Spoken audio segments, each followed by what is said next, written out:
Welcome to Future Tech Research Institute. In this video, I am going to explain what is a balanced CMOS inverter and what are its characteristics, DC characteristics and output and input waveforms.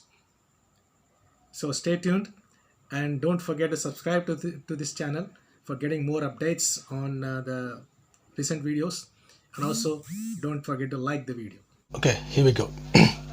So we study the balanced CMOS inverter and its characteristics. So this is a CMOS inverter schematic. Let me draw the schematic first. There's PMOS, there's NMOS, and this is VSS, VDD, and both drains are connected together. It is given to P out, and both gates are connected together. It is P in. Okay, and this is the PMOS and this NMOS.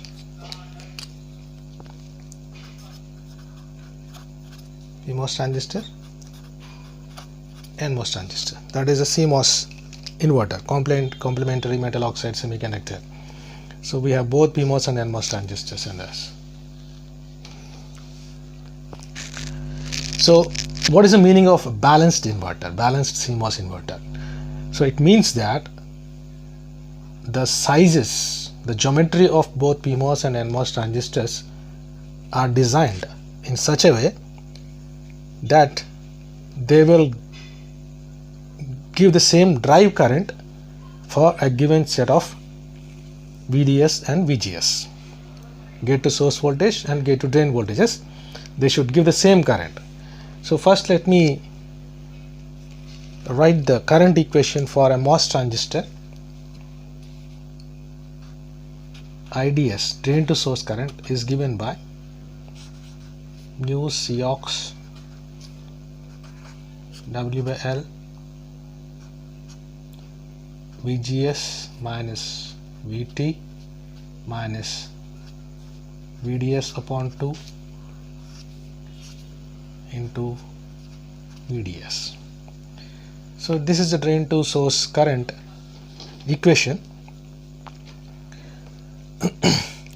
and the parameters are: mu is the mobility of the charge carriers, CMOS is the gate oxide capacitance per unit area, W is the width of the gate, and L is the length of the gate, and VT is the threshold voltage, and VGS and VDS are drain to source and gate to source voltages. Okay, so for the CMOS inverter to be balanced, IDS-N should be equal to IDS-P for the same VGS and same VDS. So let us assume that VT N equal to VTP. So mobilities will be different for both NMOS and PMOS transistors. Okay, so let us call this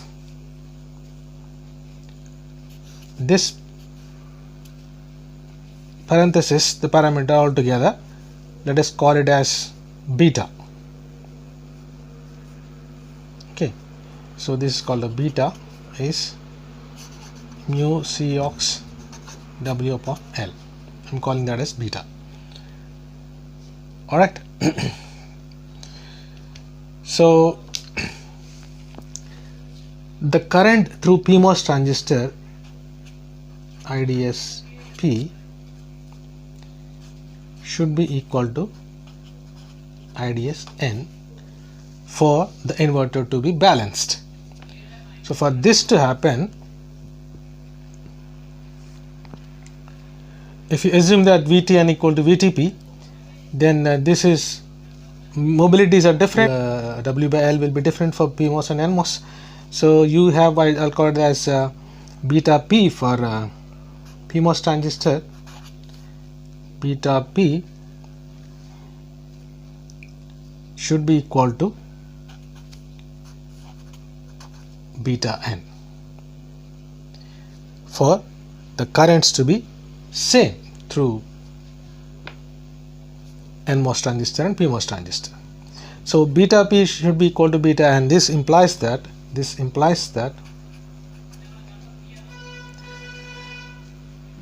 mu p CMOS WP by LP should be equal to mu n CMOS Wn upon Ln. So this is a condition. So CMOS is same for both NMOS and PMOS transistors, so that will be cancelled. So this implies that mu p upon mu n should be equal to Wn upon Ln divided by Wp upon Lp. So generally for designing any standard cells, digital standard cells, the length of the gate is kept at minimum to get the high current. So generally Ln is kept same as that of Lp. So then the condition for the balanced inverter will become like this: mu p by mu n should be equal to Wn upon Wp. Alright. So here the mobilities mu p and mu n. Mu p is the mobility of the charge carriers in PMOS transistor, that means the mobility of holes, and mu n is the mobility of electrons in NMOS transistor. So these are the material parameters and they are depending upon the doping concentration. So in general, mu n is around 650 centimeter square per volt second,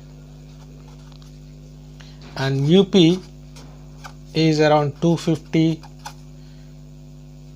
centimeter square per volt second. So this is a it's a parameter depending upon the doping concentrations and material property. So Wn upon Wp should be mu p upon mu n. Okay, in other words Wp upon Wn should be equal to mu n upon mu p, that is around mu n upon mu around 2.5.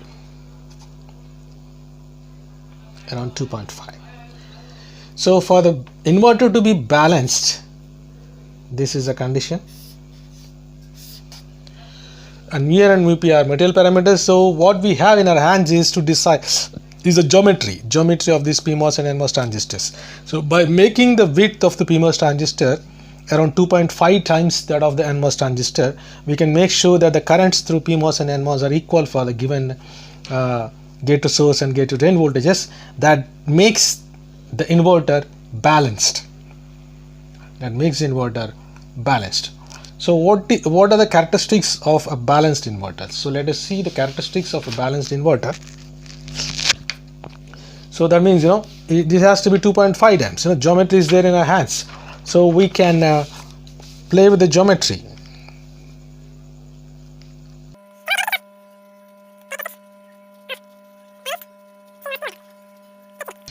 So characteristics means first let us see the DC transfer characteristics. DC transfer characteristics, as you have seen in the previous video.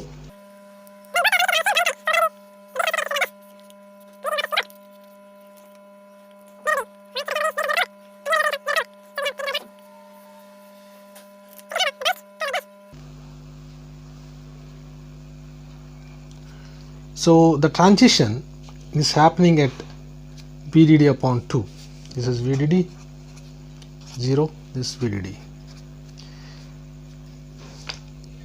So that transition is exactly happening at VDD upon 2.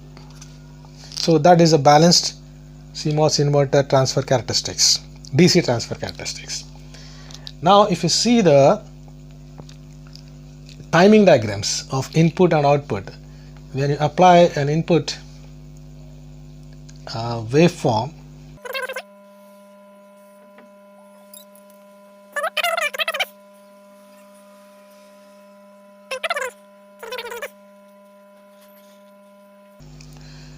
So here there are certain parameters like this is your V in, this is V out waveform. In the x-axis I am taking time. So we have, when the output is changing from 90% to 10% of VDD, 10% of VDD. So the time taken for this is fault time, and 10% to 90% rise time. This is called the rise time. So for a balanced inverter, fault time is equal to rise time. I'll tell you how. Because you have a balanced inverter. So let me go back to this. Let me go back to the schematic. So we have a balanced inverter there. Here inverter. So both are actually having the same driving capacity. So for example, you are connecting the output to a load capacitor CL, and what is happening when V in is going from low to high, NMOS was off and PMOS was on. So the load capacitor was charged to VDD. Already it's charged to VDD. And then as it is going from low to high, NMOS is turning on and PMOS is turning off. So NMOS is turning on means it is opening the path for discharging and closing the path of charging. So how fast it will discharge, that will decide the fault time. How fast the NMOS transistor is discharging the load capacitor, so that will decide the fault time. So that is basically depending upon the current capacity. It's like you can look at it as a tube which is draining off the charge. The tube width is fixed, and the current is nothing but the rate of flow of charge. Current through NMOS and PMOS are same. They'll drive the same current for similar biasing conditions. So it is discharging in the same manner as it was charging. So the discharge time, how fast it is taking, that is termed as a fault time. And then for charging it, again from when it is going from high to low, when input is going from high to low, NMOS will be turning off and PMOS will be turning on. So that means it is again charging it. Again it is charging it. So how fast it will charge, that again depends upon the capacitance value of course, and the current driving capacity of PMOS transistor. So current driving capacity of PMOS transistor is also same as that of NMOS. So the rise time will also be same as that of fault time, because both transistors are having the same current driving capacity. So it will charge at the same time as it would discharge the load capacitance. So that means it is balanced inverter will have same rise time and same fault time. And also it is actually having the DC transfer characteristics is transition point is exactly in the middle of this VDD upon 2. So these are the characteristics of balanced CMOS inverter. So we'll see the characteristics of unbalanced CMOS inverter in the next video.